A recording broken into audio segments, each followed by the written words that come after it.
సమయం ఆసన్నమైంది కాబట్టి ఆ డ్రోన్ కెమెరాలు మాత్రం ఎవరు ఆపరేట్ చేయరాదు, దయచేసి అర్థం చేసుకోండి.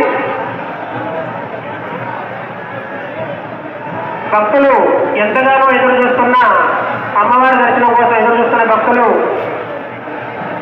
కోసం అమ్మవారు చిలకలగుట్ట నుంచి దేవస్థానానికి రావడానికి కొంత సమయమే ఉంది.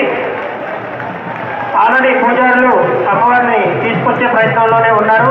భక్తులందరూ కూడా సమయంలో పాటించి అమ్మవారి దర్శనానికి రెడీగా ఉండండి.